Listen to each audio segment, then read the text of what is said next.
এই কুত্তার বাচ্চা, তুই আমার জায়গায় বসেছিস কেন? ছোট লোকের বাচ্চা, তোর কত বড় সাহস, তুই এই নিশির জায়গায় বসেছিস? কারো এরকম কথা শুনে ঈশান মাথা তুলে তাকাতেই দেখলো ওর সামনে একটা সুন্দরী মেয়ে দাঁড়িয়ে আছে। কিন্তু মেয়েটার আচরণটা যে এতটা বাজে সেটা ওর চেহারা দেখে বোঝার উপায়ই নেই। ঈশান কোনো কথা বলছে না দেখে মেয়েটা আবার বলল, এই ছোট লোকের বাচ্চা, তোর কত বড় সাহস, তুই আমার জায়গায় বসিস? আবার ফ্যাল ফ্যাল করে তাকিয়ে কি দেখছিস? হ্যাঁ, এক্ষুনি ওঠ, নাহলে আমার থেকে খারাপ আর কেউ হবে না। কোনো কারণ ছাড়া মেয়েটার এরকম অদ্ভুত আচরণে ঈশান কি বলবে বুঝে উঠতেই পারছে না। মেয়েটা ওকে একের পর এক বকা দিয়েই চলেছে, তাই ও আর চুপ করে থাকতে পারলো না। এই যে ম্যাডাম, সে তখন থেকে দেখছি আপনি আমাকে শুধু শুধু আজে বাজে কথা বলে যাচ্ছেন। ভদ্রভাবে কথা বলুন। দেখে তো ভদ্র বলে মনে হচ্ছে, তাহলে ব্যবহার এত খারাপ কেন? এই ছোট লোকের বাচ্চা, তোর সাথে আর কি ভালোভাবে কথা বলবো রে? যা বলার আমাকে বলুন। আমি যদি কোনো ভুল করে থাকি তার জন্য আপনি আমাকে বকা দিন, কিন্তু আমার আব্বু আমাকে ছোট করে একটা কথাও বলবেন না। ছোট লোকের বাচ্চা, তুই আমাকে শেখাতে আসিস কিভাবে কথা বলতে হবে? তোর কত বড় সাহস, তুই আমার জায়গায় বসিস? এখানে তো কারো নাম লেখা দেখিনি, তাই বসেছি। আবার আমার মুখে মুখে তর্কও করিস? তোর মরার পাকনা গজিয়েছে না? এই, তুই কে রে? আর এখানে এসেছিস কি করতে? হ্যাঁ, কলেজে মানুষ কি করতে আসে, আমি সেটাই করতে আসছি। কিন্তু আসার পর যে আপনার মতো একটা বাজে মন মানসিকতার মেয়ের সাথে দেখা হয়ে যাবে সেটা আমি জানতাম না। তবে রে তুই আমাকে বাজে বলিস? কথাটা বলা মেয়েটা ঠাস ঠাস করে ঈশানকে দুইটা থাপ্পড় মেরে দিল আর রাগে গর্জন করতে লাগলো। মেয়ে বলেই ঈশান কিছু বলতে পারলো না, তারপরও বলতে লাগলো, আপনি আমার গায়ে হাত তুললেন, আপনার সাহস কি করে হয়? তোদের মতো ছোট লোকদের গায়ে হাত তুলতে কোনো সাহসের দরকার হয় না, বুঝলি? এখন দূর হয়ে যা আমার চোখের সামনে থেকে। আর ভালোই ভালোই বলছি, আমার জায়গা থেকে সর, না হলে তোর খবর আছে। আপনি কি করতে পারেন আমিও সেটা দেখতে চাই। সে তখন থেকে আপনি আমার সাথে গায়ে পড়ে এসে ঝগড়া করছেন, এটা কি কোনো ভদ্রতার পরিচয় হয়? তোর কাছ থেকে কি আমাকে ভদ্রতা শিখতে হবে? ছোট লোকের বাচ্চা, তারা তোকে দেখাচ্ছি মজা। মেয়েটা কথাটা বলে ঈশানকে আবার মারতে গেলে তখন ওর হাতটা আরেকটা মেয়ে এসে ধরে ফেললো আর বলতে লাগলো, এই যে ভাইয়া, তুমি এখান থেকে যাও তো প্লিজ। এখান থেকে যাও, ওর সাথে ঝামেলা করো না তো। শেষে তোমাকে সমস্যায় পড়তে হবে। ঈশান কিছু বলতে যাবে তার আগেই সবে আসা মেয়েটা চোখের ইশারায় চলে যেতে বললে ঈশান জায়গাটা থেকে উঠে গেল। এখানে কি হচ্ছে আপনাদের তো জানতে ইচ্ছা করছে, তাই না? প্রত্যেক গল্পের মতো গল্পে আমাদের সাথে আছেন ঈশান আহমেদ অনেক। আর যে মেয়েটা ওর সাথে সিন ক্রিয়েট করলো সে হচ্ছে নিশিতা আক্তার নিশি। নিশি যথেষ্ট সুন্দরী, যে কোনো সৌন্দর্য ওকে হার মানায়, কিন্তু ওর ব্যবহারটা একটা বাজে, যেটা চেহারা দেখে বোঝাই যাবে না। তার ওপর অহংকারের কোনো কমতি নেই। শহরের টপ বিজনেসম্যান আরাফ আহমেদের একমাত্র মেয়ে নিশি, তাই অহংকারের কোনো কমতি নেই। অহংকারে যেন মাটিতে পাই পড়ে না। নিশি কাউকে মানুষ বলে মনেই করে না, তার উপর গরিবদের তো নয়।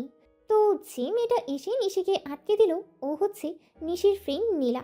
ওই বড়লোকের মেয়ে, কিন্তু ওর ভেতরে কোনো অহংকার নেই। শুধু নিশির সাথে ছোটবেলা থেকে ওর বন্ধুত্বটা, তাই ওকে কিছু বলতে পারে না।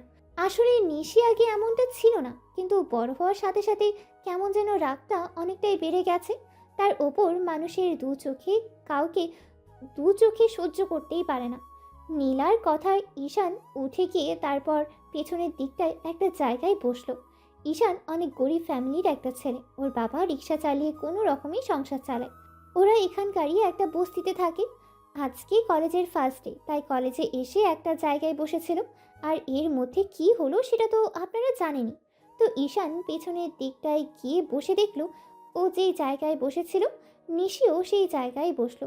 ঈশান বুঝতে পারলো সামান্য ও যেখানটায় বসে সেইখানে বসেছে বলে ওর সাথে এরকম বাজে বিহেভ করেছে।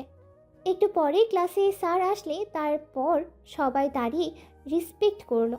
কলেজের ফার্স্ট দিন থাকায় সবার পরিচয় নিতে লাগলো। এক পর্যায়ে ঈশানের কাছে আসতেই তখন স্যার ওর দিকে কেমন করে যেন তাকালো। তারপর ঈশান ওর পরিচয়টা দিতেই স্যার বলল, কোথায় থাকো তুমি? স্যার, এখানকার একটা বস্তিতে। ঈশানের কথায় সবাই যেন আকাশ থেকে পড়লো, তাই ওর দিকে ফ্যাল ফ্যাল করে তাকিয়ে রইল। এরপর ক্লাসের স্যার বলতে লাগলো, যেখানে থাকো এইসব নোংরা ড্রেস পরে কলেজে আসতে পারবে না। ভালো ড্রেস পরে কলেজে আসতে পারলে আসবে, না হলে আসবে না। দেখছো এরকম কত হাই সোসাইটির ছেলেমেয়েরা পড়ালেখা করে, তাই তুমি এগুলো পরে আসলে আমাদের কলেজের রেপুটেশন নষ্ট হবে। স্যার, মানুষের পোশাকে কি তার পরিচয় আর ব্যক্তিত্বটা কি বোঝা যায়? যা বলেছি সেটা করো, এত বেশি বুঝো কেন? ঈশান আর কোনো কথা বলল না। ও জানে এই হাই সোসাইটিতে ধনী গরিবের যে ভেদাভেদ চলছে, এর মাঝে ও শুধু একটা কচুরিপানা মাত্র। ওর ক্ষমতা নেই এদের বিরুদ্ধেই কথা বলার। ঈশান ক্লাস করতে লাগলো আর খেয়াল করছিল নিশি বারবার পেছন ফিরে ওর দিকেই তাকাচ্ছে। আজ অব্দি কোনো ছেলে নিশির সাথে ঝামেলা করে পার পায়নি, তার উপর ঈশান একটা বস্তির ছেলে হয়ে ওর সাথে ঝামেলায় জড়িয়েছে। তাই ও বলতে লাগলো, সামান্য একটা বস্তির ছেলে হয়ে আমার পিছনে লাগতে আসিস? তোকে দেখাচ্ছি মজা, তুই বুঝতে পারবি এই নিশি কি জিনিস। ছাড় না ওসব কথা। ও কলেজে নতুন, বুঝতে পারিন তাই তোর সাথে এরকমটা করেছে। করবে কেন? ওর কত বড় সাহস আমার মুখে মুখে তর্ক করে। একে তো আমার জায়গায় বসেছে, তার উপরে আবার উঁচু গলায় কথা বলে। ওকে তো কলেজ থেকে বের করে দেওয়াই উচিত ছিল। আরে বাবা, বললাম তো ও নতুন, তাই এরকমটা করেছে। ও একটা বস্তির ছেলে হয়ে আমার সাথে মুখে মুখে তর্ক করে। এর প্রতিশোধ আমি নেব। এসব কথা ছাড় না, বললাম তো বুঝতে পারিনি। তুই কি শুরু করেছিস বলতো? ও এমনিতেই তোর সাথে পেরে উঠবে না, তারপরও সবটা জানার পরও কেন এরকম করছিস বলতো? তুই ওর হয়ে কথা বলছিস? তুই ওর ফ্রেন্ড নাকি? আমার সাথে বুঝতে পারছিস না? আমি ওর হয়ে কথা বলতে যাবো কেন? কিন্তু তোর ব্যবহার দেখে আমি অবাক হয়ে যাচ্ছি। নিশি, তুই দিন দিন এতটাই রাগী একটা মেয়ে হয়ে যাচ্ছিস, সেটা তুই নিজেও জানিস না। এর জন্য তোকে পরে কিন্তু অনেক পস্তাতে হবে। শোন, জ্ঞান দিতে আসিস না। তোর চরকায় তেল দে। এই জন্যই কাউকে ভালো কথা বলতে নেই। সবগুলো ক্লাস শেষ করে ঈশান যখনই বেরিয়ে যাবে তার আগেই নিশি ক্লাস থেকে বেরিয়ে গেছে। তারপর ঈশান ক্লাসের দরজা দিয়ে বাইরে যেতে গেলেই নিশি তখনই ক্লাসের বাইরে থেকে ওর সামনে পা বাড়িয়ে দেয়। ঈশান নিশির পায়ের সাথে বেঁধে পড়ে যেতে গেলে কোনো রকমে টাল সামলে উঠতে পারে। আর তারপর নিশির দিকে তাকিয়ে দেখে হাসতে হাসতে ওর গড়াগড়ি খাওয়ার মতো অবস্থা। এই যে ম্যাডাম, আপনার কি কোনো কাণ্ডজ্ঞান নেই? আমি পড়ে যাচ্ছিলাম আর আপনি হাসছেন। তোকে তো পড়ে যাওয়ার জন্যই ল্যাং মেরেছি। আপনি কেমন মেয়ে বলুন তো? সেই আসার পর থেকে দেখছি আপনি গায়ে পড়ে আমার সাথে ঝামেলা করতে চাইছেন। কি সমস্যা কি আপনার? কি? আমি গায়ে পড়ে তোর সাথে ঝামেলা করতে চাইছি? তোর কত বড় সাহস তুই এসব কথা আমাকে বলিস? তুই জানিস আমি কে? গায়ে পড়ে নয় তো কি? নাহলে এরকম বাজে ভাবে আমার সাথে সিনক্রেট করতেন না। আর আপনি যার মেয়ে হন না কেন, আপনি যদি ভেবে থাকেন আপনাকে দেখে আমি ভয় পাবো, তাহলে সেটা আপনার জন্য ভুল ধারণা। কি করে ভয় পাস না সেটা আমিও দেখে নেব। এখন থেকে এখান থেকে সর, না হলে লাথি মেরে কলেজ থেকে বের করে দেবো। হ্যাঁ, ওইটাই পারবেন শুধু। ক্ষমতার জোর দেখানো ছাড়া আর কোনো কাজই তো পারেন না। যখন বুঝিস যে আমাদের ক্ষমতা অনেক, তাহলে এরকম লাগতে আসিস কেন? এখন এখান থেকে দূর হয়ে যা। এ বাবা, গা থেকে কি গন্ধ বেরোচ্ছে! একদম গা গুলিয়ে উঠছে। সরে যা চোখের সামনে থেকে, কি বিচ্ছিরি গন্ধ। নিশি কথাগুলো বলে নাক সিটকাতে লাগলে তখন ঈশান কিছু বলতে গিয়েও বলতে পারল না, কারণ নিশির ফ্রেন্ড ওকে ইশারায় কিছু বলতে বারণ করলে তাই ঈশান সেখান থেকে চলে যেতে লাগলো। তখন নিশি বলতে লাগলো, হ্যাঁ, সবসময় এইভাবেই আমাকে দেখে ভয় পাবে। নহলে লাথি মেরে একেবারেই শহর থেকে বের করে দেবো। তখন বুঝতে পারবি এই নিশির ক্ষমতা কতটুকু। ঈশান হাঁটতে হাঁটতে বাসার দিকে আসতে লাগলো। রাস্তায় যাচ্ছিল আর ততবারই ভাবছিল, বড়লোকদের এই একটা বাজে অভ্যাস গরিবদের দু চোখে সহ্য করতে পারে না। গরিব হয়ে জন্ম নেওয়াটা কি খুব বড় ভুল? কথাগুলো ভাবতে গিয়ে ঈশানের চোখের কোণে 2 ফোঁটা অশ্রু চলে আসে। বাসায় এসে ঘরে ঢুকতেই দেখতে পায় আম্মু চালের কাঙ্কুর আলাদা করছে। তখন আম্মু ওর মুখটা কালো দেখে বলতে শুরু করে, কি রে বাবা, তুই এইভাবে মুখ কালো করে আছিস কেন? কি হয়েছে আমাকে বল। না আম্মু, তেমন কিছু হয়নি। কেমন কি সেটা তো বলবি। ঈশান গিয়ে ধপাস করে বিছানায় বসে পড়ল। তখন আম্মু আবার জিজ্ঞেস করতেই ঈশান একটু আগের ঘটনাগুলো খুলে বলতে লাগলো। সব শোনার পর আম্মু কিছুক্ষণ চুপ করে থেকে বলল, জানিস তো বাবা, আমরা গরিব, তাই আমাদের এসব ঝামেলায় জড়ালে চলে না। তুই একটু দেখে শুনে চলিস, না হলে তো জানিস ওরা কেমন মানুষ। ওদের সাথে ঝামেলা করে আমরা কখনোই পেরে উঠবো না, তাতে আমাদেরই সমস্যা হবে। আম্মু, আমি কারোর সাথে যেচে ঝামেলা করতে চাইনি। শুধু শুধু মেয়েটা আমাকে এভাবে ছোট করে কথা বলেছে। তুমি তো জানো আমি তুমি অন্যায় করতে পারি না। তারপরেও দাঁতে দাঁত চেপে সহ্য করেছিলাম। কিন্তু এই বাজে মেয়েটা ততবারে চেয়েছে আমার সাথে ঝামেলা করছিল। এরকম বাজে মেয়ে আমি দুইটাও কখনো দেখিনি। দেখ বাবা, ওরা বড় লোক, ওদের সাথে লাগতে গিয়ে আর নিজের পায়ে কুড়াল মারাটা সমান। তাই একটু ওর থেকে দূরে দূরে থাকিস। তোকে যে আমাদের স্বপ্নগুলো পূরণ করতেই হবে। তোর আব্বু চায় তুই পড়ালেখা করে অনেক বড় হ। আম্মু, আমি সেটা জানি। আর আমিও পড়ালেখা করে একটা চাকরি পেলে আব্বুকে আর কখনো রিক্সা চালাতে দেব না। দেখো, তখন আর আমাদের কষ্ট থাকবে না। আমি জানি আব্বুর কতটা কষ্ট হয় রিক্সা চালাতে, কিন্তু তারপরও আমাদের কখনো কিছু বলে না। আচ্ছা ঠিক আছে, তুই গিয়ে ফ্রেশ হয়ে আয়, আমি খাবার দিচ্ছি। দিনটা কোনো রকমই কেটে যায়। পরদিনও ঈশান হেঁটে হেঁটে কলেজের দিকে যাচ্ছিল। এর মাঝে নিশিও এই রাস্তা দিয়েই যাচ্ছিল। তখন ও দূর থেকে ঈশানকে দেখে চিনে ফেলে আর বলে, কুত্তার বাচ্চা, আজকে তোকে দেখাচ্ছি মজা। তুই আজকে বুঝতে পারবি এই নিশির পেছনে লাগার পরিণামটা কি হতে পারে। নিশির সাথে ওর ফ্রেন্ড সোনিয়া যাচ্ছিল। তখন ওর এরকম কথা শুনে বলল, তুই কার কথা বলছিস? কার কথা আবার? ওই কুত্তাটার কথা। দেখ দেখ কিরকম ঢ্যাং ঢ্যাং করে কলেজের দিকে যাচ্ছে। দাঁড়া, আজকে তোর হচ্ছে। ও, তার মানে তুই এই ক্ষেতটার কথা বলছিস। দেখতে তো কেমন যেন ক্ষেত ক্ষেত লাগছে। তুই ওর সাথে ঝামেলায় জড়িয়েছিলি? ঝামেলা কি আমি করেছি? এই হারামিটাই করেছে। ও কত বড় সাহস ও আমার সাথে লাগতে আসে। আজকে এর উপযুক্ত শাস্তি আমি দেব। তুই কি করতে চাইছিস বলতো? সেটা এক্ষুনি খুব ভালোভাবে দেখতে পাবি। নিশি কথাটা বলেই ঈশানের গাড়িটা ঈশানের দিকে নিয়ে যেতে লাগলো। তারপর খেয়াল করলো ঈশানের সামনেই রাস্তায় অনেকটা পানি জমে আছে। ঈশান ওই জায়গাটা দিয়ে যাওয়ার সময় নিশি গাড়িটা নিয়ে খুব দ্রুত যেতে রাস্তার নোংরা পানি দিয়ে ওর সারা শরীরে মেখে গেল। তখন ঈশান বেশ রেগে গিয়ে বলল, এই ডিয়ার, চোখে দেখতে পাস না কিভাবে গাড়ি চালাতে হয়? সেটা মনে হয় জানিস না।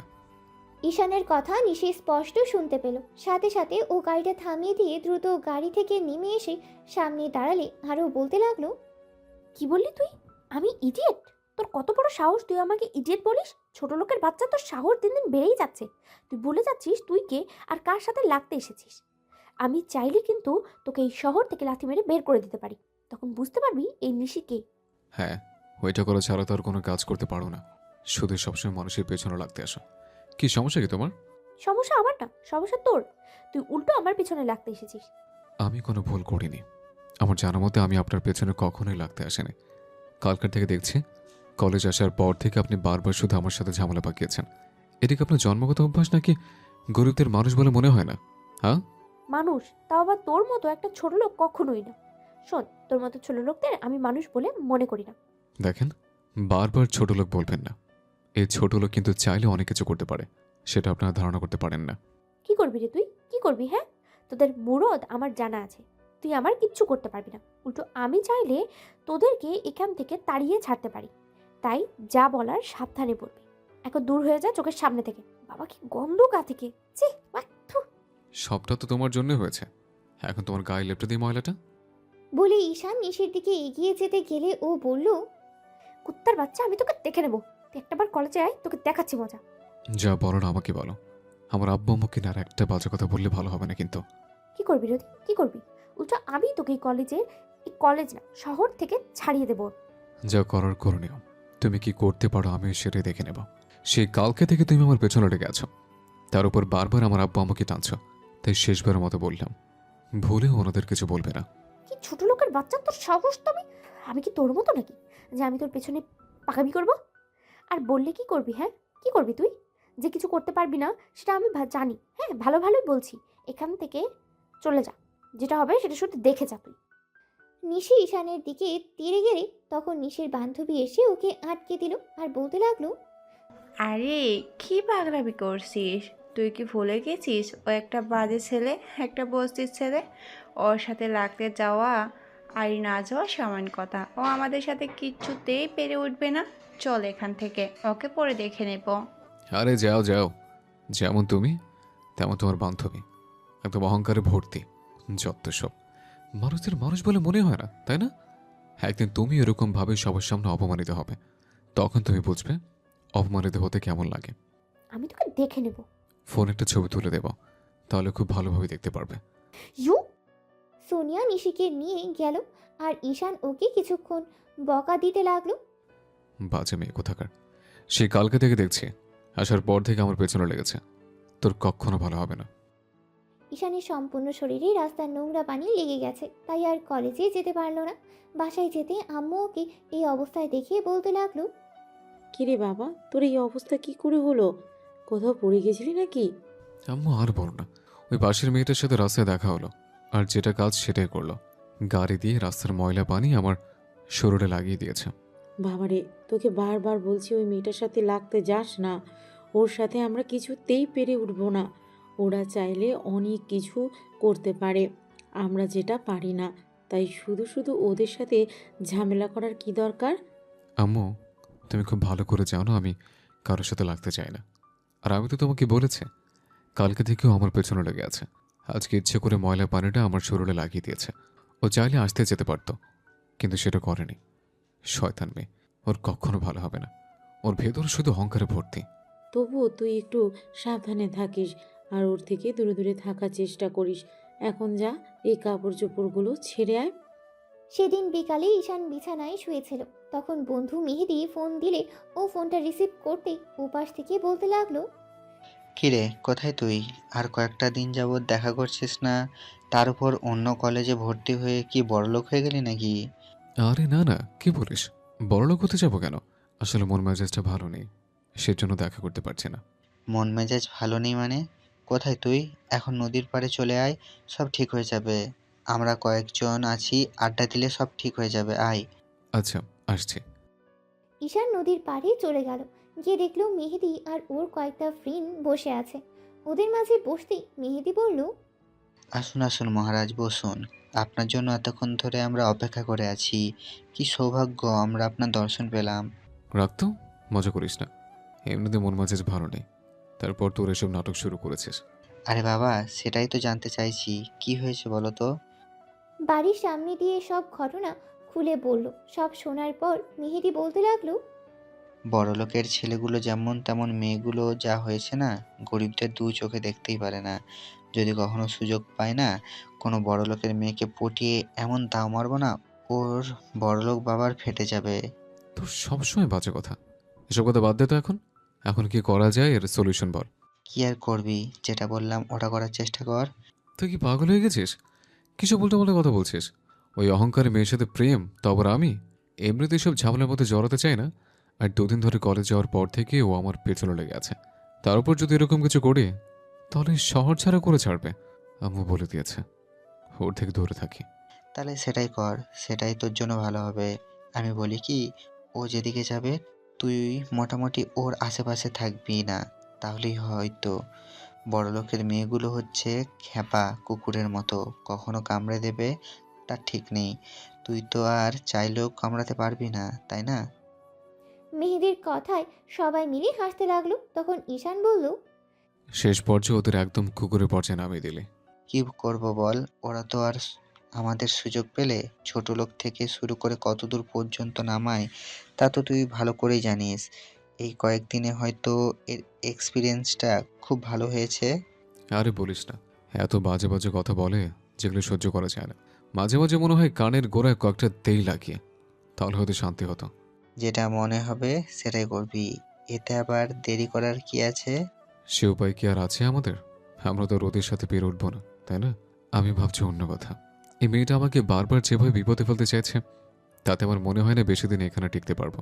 কি করব বল? আব্বু আমার ইচ্ছে, তাই দাঁতে দাঁত চেপে সবটা সহ্য করে যাচ্ছে। আমরা গরিব, তা চাইলেও কিছু করতে পারি না।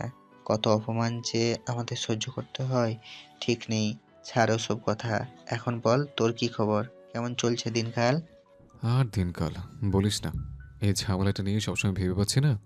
তাহলে দিনকাল আর কেমন হবে বল? ঈশান সন্ধ্যা অবধি বন্ধুদের সাথে আড্ডা দিয়ে বাসায় চলে আসলো। এভাবেই কয়টা দিন কেটে গেছে। আর এর মাঝে নিশি ঈশানের জীবনটা যেন বিষিয়ে তুলেছে। নানাভাবে ওকে বিপদে ফেলার চেষ্টা করেছে। সব সময় ওর পেছনেই লেগে গেছে নানাভাবে। ওকে অপমান করেছে আর সবার সামনে ছোট করেছে। ঈশান কলেজে প্রায় এক সপ্তাহ ধরে যাচ্ছে, কিন্তু এর মধ্যে ওর কোনো বন্ধু হয়নি। ঈশানের আব্বু অনেক আশা নিয়ে ওকে এখানেই ভর্তি করেছে। আর যারা এই কলেজে পড়ে তারা অধিকাংশই বড়লোকের ছেলেমেয়ে। তাই ওর সম্পর্কে সবটা জানার পর কেউ আর ওর সাথে বন্ধুত্ব করতেই আসে না। তাতে ওর কিচ্ছু যায় আসে না। ও নিজেও চায় না কোনো বড়লোকের সাথে বন্ধুত্ব করতে। কিন্তু কয়েকটা দিন পর সেটাই যেন উল্টে গেল। ঈশান প্রতিদিনের মতো ক্লাসে এসে বসেছিল আর নিশি নানাভাবে ওকে ছোট করছিল।